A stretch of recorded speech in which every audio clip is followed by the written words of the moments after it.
Was the Earth visited by aliens in ancient times?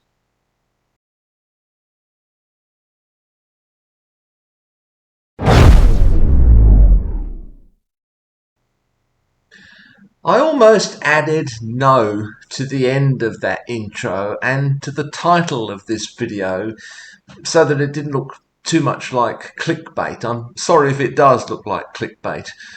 There are a lot of very gullible people out there who believe this shit and other shit like it, and I didn't want to trap them into watching this particularly.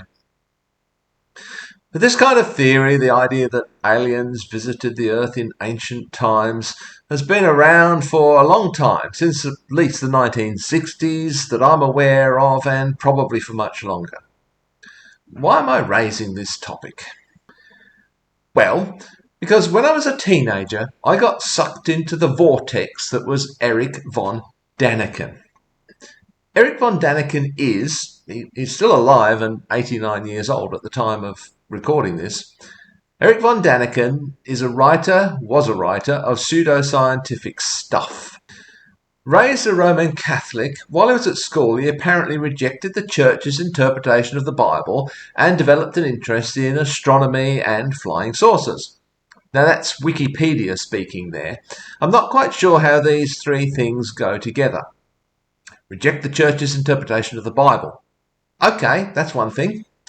Become interested in astronomy. Okay, that's thing number 2. And become interested in UFOs. There's thing number 3. As far as I can tell, there's no necessary causal link between any of these things. I reject the traditional interpretation of the Bible, so flying saucers. I find astronomy really interesting, so flying saucers. Sure, why not? Now, von Däniken spent some time in Egypt and had a couple of random jobs while he was there. He got himself arrested. What for, you ask? Well, fraud and embezzlement, apparently. He spent some time in jail. When he came out, he took a job as a manager in a hotel back in Switzerland.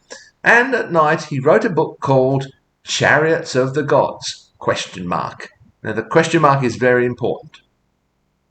This was published in German in 1968 and I think in English in 1971 when I was 14 years old.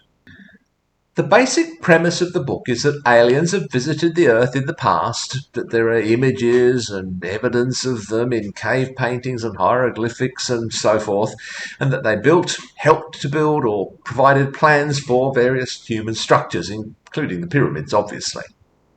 Others had voiced such views previously, but von Däniken's take on this became extraordinarily popular. He, of course, wrote numerous sequels.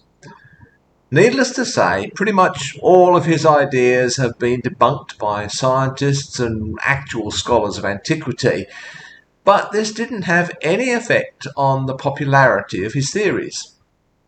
There have been, of course, many others since then who've propounded similar ideas. There are always people gullible enough to gobble this kind of stuff up. I can say that because I was one of them. The 14 or 15-year-old version of me loved this stuff, and why wouldn't I? I was an avid consumer of science fiction. How cool if the fiction actually turned out to be true? That was a very attractive idea to me, so I was easily persuaded by a vague image here, a tentative notion there. I wanted it to be true, so I was sucked in. I remember becoming very annoying about it too, certainly to my parents and probably to my friends at the time. I was a fervent convert. Like all these kinds of theories, it is after all a kind of conspiracy theory. They usually start off with a few vaguely plausible ideas which are not entirely preposterous, but which are used as jumping off points. If this is true, that the not entirely preposterous idea, that is, if this idea is true, then maybe this, whatever this happens to be. So suddenly we've gone from a vaguely possible idea to it being a fact which is used to infer another maybe, which then becomes an assumption for the next step, and so on and so on. Before long, you're way down the rabbit hole. Theories like this are often full of phrases such as this. If this is true, then could it be that... Or maybe, is it possible, in fact, that? Or perhaps, it's not out of the question that. Don't pull too hard on any of those threads, though. The title itself of the first book is followed by a question mark, which is very significant, as I mentioned. Chariots of the Gods? Question mark. You can picture von Daniken with his hands up in the air. Hey, I'm just asking. Presenters of crap on networks like Fox use the same tactic. I'm just asking. Another one, of course, is some have suggested, or people say. Again, hey, it's not my idea. I'm just telling you what other people think. Red flags should go up whenever you hear or read things like this. For the record, I'm actually saying this. Basically, Eric von Daniken was writing a science fiction novel in the guise of a piece of academic writing. As far as I can tell, he had very little, if any, knowledge of the subjects he was writing about. But what the hell does that matter? I'll just make shit up and people will believe it.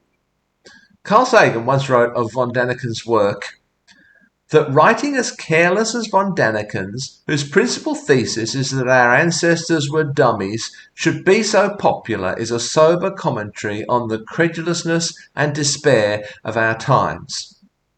I also hope for the continuing popularity of books like Chariots of the Gods in high school and college logic courses as object lessons in sloppy thinking. I know of no recent books so riddled with logical and factual errors as the work of von Daniken. I think Carl Sagan's comment about the credulousness and despair of our times is perhaps even more relevant today. One of the really interesting things about this, and it's a point that Carl Sagan makes here, is that it assumes that human beings in the past were morons. They couldn't possibly have done that, so aliens. There's even sometimes the suggestion that we couldn't possibly do that, so there's no way that our ancestors could have done it.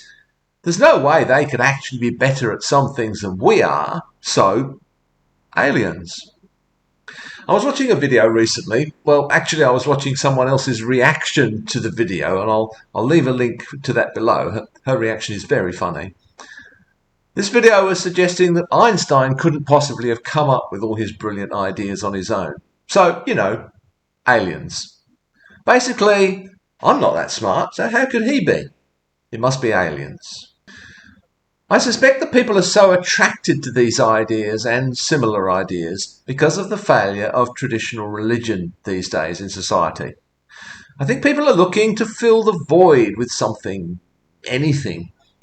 They like to think that someone is in control, that someone else is maybe looking out for us. If not God, then maybe aliens. The aliens become substitute for gods, with many godlike powers. So there it was, my von Daniken period. I'm not proud of it, but at least I grew out of it.